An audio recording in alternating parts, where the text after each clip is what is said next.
হ্যাঁ, নমস্কার। আজকে গ্রহের কারকতা নিয়ে আলোচনা করব। যদিও এর আগে আমি একটি ভিডিওতে করেছিলাম, তবুও কিছু দর্শক বন্ধু আমাকে গ্রহের কারকতা নিয়ে বলার জন্য অনুরোধ করেছেন। তাই আমি আবার একটু অন্যভাবে গ্রহের কারকতা আপনাদের সঙ্গে আমি প্রেজেন্ট করছি। প্রথম কথা হচ্ছে যে প্রথমে আমরা রবি গ্রহের কারকতাটা একটু দেখে নিই। দেখুন, রবি গ্রহ থেকে আমাদের যা বিচার করতে হয়, সাধারণত আপনারা জানেন যে রবি একটি হচ্ছে আত্মকারক গ্রহ, পিতৃকারক গ্রহ এবং শুষ্ক গ্রহ। এই রবি গ্রহ আমাদের কি কি রিওয়ার্ড দিতে পারে সেটা আমরা একটু জেনে নিই। সুনাম, যশ, মান সম্মান বলতে যা বোঝায়, খ্যাতি, আমাদের জীবনে যা কিছু খ্যাতি আছে সব কিছু কিন্তু এই গ্রহটি আমাদেরকে দিতে সাহায্য করে। গৌরব, মর্যাদা সবই যদিও একই ক্যাটাগরির মধ্যে পড়ছে, কিন্তু ভিন্ন ভিন্ন শব্দ থেকে আমরা ভিন্ন ভিন্ন বিষয়টাকে রিয়েলাইজ করতে পারি। উচ্চ পদ, রাজ্য সরকার হোক কিংবা বেসরকারি ক্ষেত্র হোক, সরকারি হোক, কেন্দ্র সরকার যাই হোক না কেন, যে কোনো ক্ষেত্রে উচ্চপদ লাভের ক্ষেত্রে এই রবি বা সান, এই প্ল্যানেটটির অবদান কিন্তু অনস্বীকার্য। আত্মবিশ্বাস, মনের মধ্যে যে কনফিডেন্স লেভেল, এটা পেতে গেলে এই রবি গ্রহের কিন্তু যথেষ্ট রকমের সাপোর্ট চাই। এটা একটা বৃদ্ধকারক গ্রহ। সৃষ্টি, ক্রিয়েটিভিটি, জাতক জাতিকাদের মধ্যে যে ক্রিয়েটিভিটি থাকে, তৈরি হয়, ইনভেনশন, আবিষ্কার করবার যে তাগিদ বা আবিষ্কার করে সাকসেস পাওয়া, গবেষণাপত্র লিখে সাকসেস পাওয়া, সেখানে কিন্তু এই রবি বা সানের একটা যথেষ্ট হেল্প চাই। প্রভুত্ব, মানে এখানে প্রভুত্ব বলতে কি বস, হায়ার র্যাঙ্কের কোনো অফিসার, এগুলো হতে পারে। সাহস, মনের মধ্যে যথেষ্ট থাকবে, কোনো কাজ করতে তার ভয় থাকবে না, কিন্তু সেই সাহসটা কিন্তু মঙ্গলের মতো দুঃসাহস নয়। এই সাহসিকতার মধ্যে একটা রিওয়ার্ড রয়েছে, একটা সফিস্টিকেটেড ভাব রয়েছে, রাজকীয় বিষয় রয়েছে। ক্ষমাশীলতা,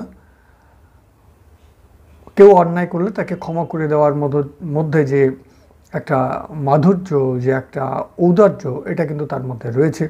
মঙ্গল যেমন সাহসী কিন্তু ক্ষমা করতে পারে না, তার হাত থেকে সবসময় ধারালো কিছু বেরিয়ে আসে, সেই দিয়ে বা কোনো কিছু দিয়ে সে কিন্তু প্রতিহত করবার একটা চেষ্টা করে।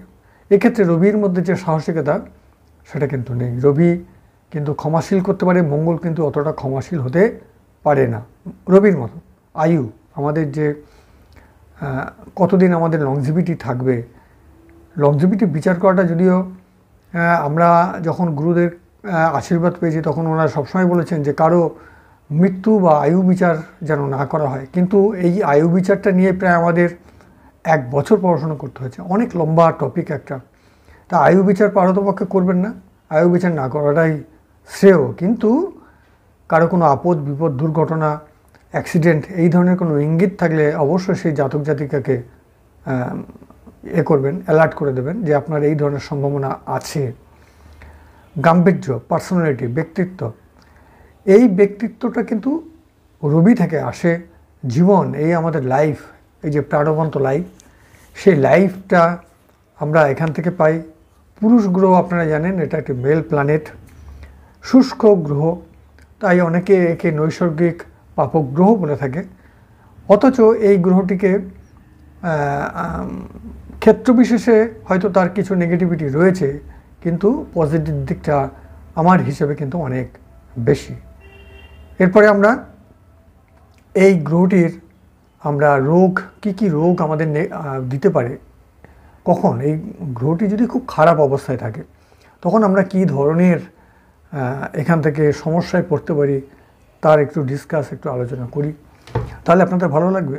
দেখুন, মাথার রোগ মানে মেন্টাল ডিসব্যালেন্স হওয়া বা ব্রেনে কোনো রকমের প্রবলেম তৈরি হওয়া।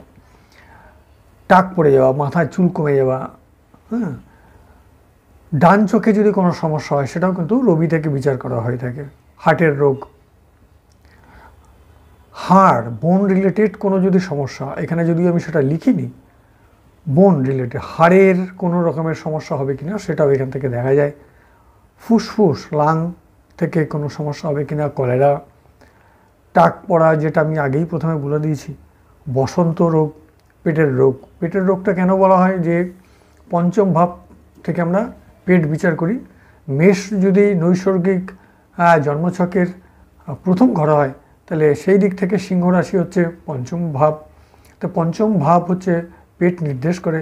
তো সেই ভাব যদি বা সেই ভাবের অধিপতি যদি কোনোভাবে ক্ষতিগ্রস্ত থাকে, পাপম মধ্যগ্রস্ত থাকে, তাহলে কিন্তু পেট সংক্রান্ত নানা রকমের সমস্যা হতে পারে। এইভাবেই কিন্তু এটা বিচার করা হয়ে থাকে। অশ্ব, মলদ্বার থেকে বিভিন্ন রকমের যে রক্তপাত, অশ্ব বলতে যে রোগটা আপনারা বোঝেন মেডিকেল সায়েন্সে, সেটা রোগী যদি খুব খারাপ থাকে তাহলে কিন্তু এটা হতে পারে। তাহলে শেষে আমি লিখে দিয়েছি যে রবি যদি খারাপ থাকে, এখানে আমার লেখা রয়েছে যে রবি খারাপ থাকলে পরে এই ধরনের রোগগুলো কিন্তু হয়ে থাকে। এবার আমরা নেগেটিভ দিকের পাশাপাশি একটু পজিটিভ দিকে যাই। পজিটিভ দিক হচ্ছে কি, পেশা। পেশাটা নিয়ে আমরা দেখব। এখানে আমি লাল কালিতে লিখে দিয়েছি পেশা। কী ধরনের পেশা হতে পারে? এক কথায় ধরুন, যা কিছু উচ্চপদ, রাজ্য সরকার, কেন্দ্র সরকার, যদিও প্রথমে কারো কথার মধ্যে একটু আলোচনা করেছি, সমস্ত রকম উচ্চপদ পেতে গেলে এই রবি প্ল্যানেটটির বাচ্চাটা একটা ভালো অবস্থান থাকতে হবে। হয় মূল ত্রিকোণগত হতে হবে, উচ্চ ক্ষেত্রস্থ হতে হবে, বা খুব ফেভারেবল সাইনের মধ্যে তাকে থাকতে হবে, বা বন্ধু প্ল্যানেটের সঙ্গে, ফ্রেন্ড প্ল্যানেটের সঙ্গে তাকে রিলেটেড থাকতে হবে। 6, 8, 12 সঙ্গে থাকলে চলবে না।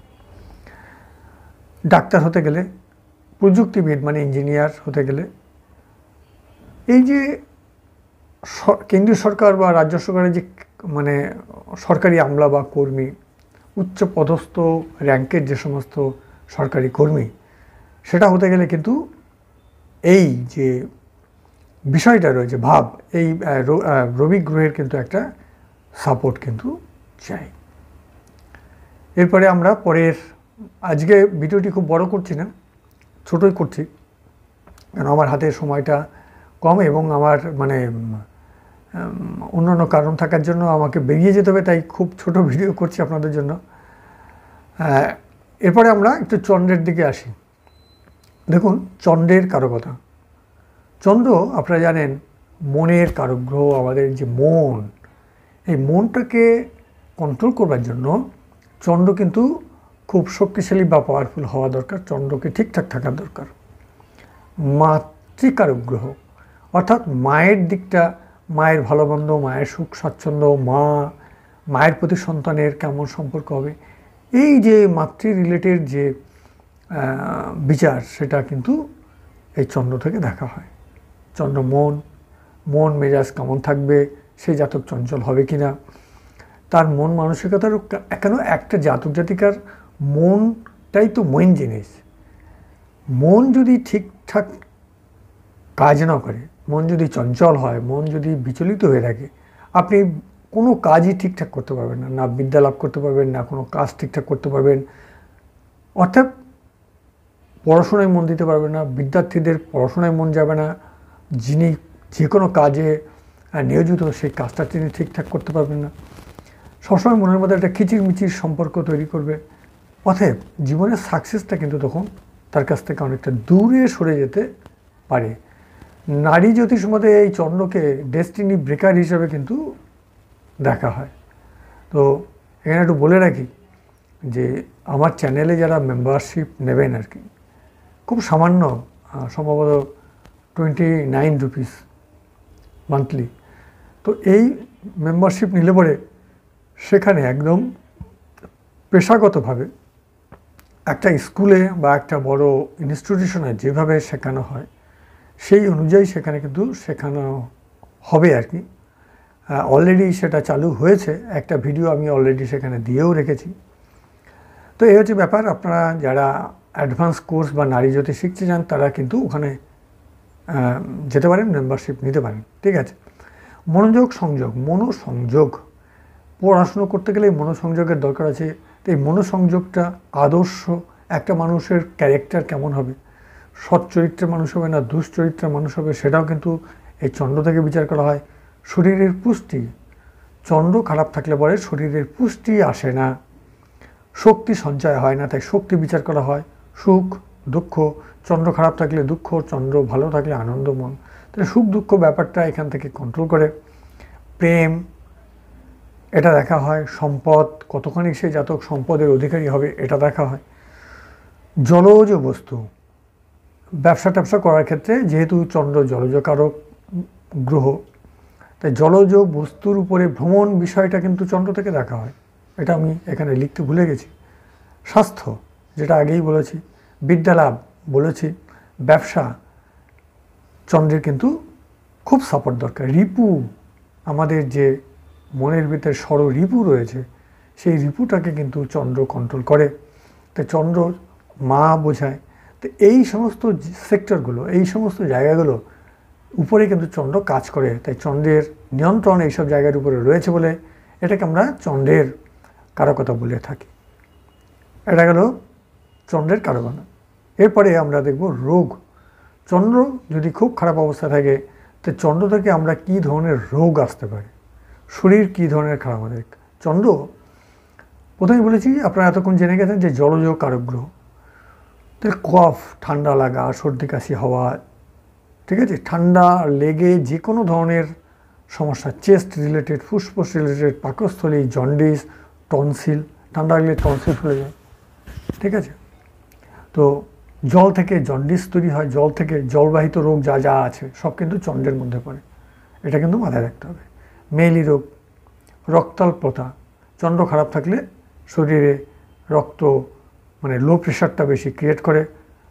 চন্দ্র আমাদের যেহেতু মানসিকতার কারক গ্রহ, মস্তিষ্কের চিন্তাভাবনার কারক গ্রহ, তাই চন্দ্র খারাপ হয়ে গেলে পাগলামিটা বেড়ে যায়। চন্দ্র যদি খুব খারাপ থাকে, যাদের যা রাস্তাঘাটে যত পাগল দেখবেন প্রত্যেকের কিন্তু চন্দ্রের ডিস্টার্ব রয়েছে, আর একদম মানে চন্দ্র আর বুধ একদম সাংঘাতিকভাবে, এটা আপনারা একদম লিখে নিতে পারেন। এরা হচ্ছে বাম চোখের সমস্যা, বাম চোখ, সর্দি কাশি, জন্ডিস, যৌন রোগ, বাত, তাহলে এই ধরনের সব কিছু নেগেটিভ যে দিক রয়েছে সেগুলো কিন্তু এগুলো চন্দ্র যদি খুব খারাপ অবস্থায় থাকে তাহলে এই রোগগুলো হতে পারে। এবার রোগগুলো নির্ণয় করার ক্ষেত্রে অনেকগুলো দিক রয়েছে, সেগুলোর জন্য আলাদা ভিডিও আছে, এগুলো আপনারা দেখবেন। পেশা, চন্দ্র আমাদের কি কি কাজ দিতে পারেন তার জন্য আমরা দেখব পেশা। এই যে যত ক্লার্ক, কেরানি, অফিসে lower division clerk, upper division clerk, clerical যত জব রয়েছে সব কিন্তু চন্দ্র দিয়ে থাকে। জলের ব্যবসা, রেশমের ব্যবসা, পশম উলের ব্যবসা, যেগুলো সিল্ক কাপড়ের ব্যবসা, এগুলো কিন্তু চন্দ্রের থেকে আসে। চন্দ্রর সঙ্গে যদি শুক্র যোগ হয়, কেন শুক্র শৌখিনতা, চন্দ্র, তাহলে কাপড়, রেশমের দ্রব্যের ব্যবসা, সিল্ক রিলেটেড উলের ব্যবসা, এগুলো কিন্তু চন্দ্র দিয়ে থাকে। চন্দ্র শুক্র থাকলে পরে এই ব্যবসাগুলো হওয়ার পসিবিলিটিস বেশি থাকে। তাহলে আজকে এখানে শেষ করছি। নমস্কার, ধন্যবাদ, সবাই ভালো থাকুন। পরে আবার একটি দিন আবার একটি অন্য ভিডিও নিয়ে আপনাদের সঙ্গে হাজির হব। আজকের মতো বিদায় নিচ্ছি।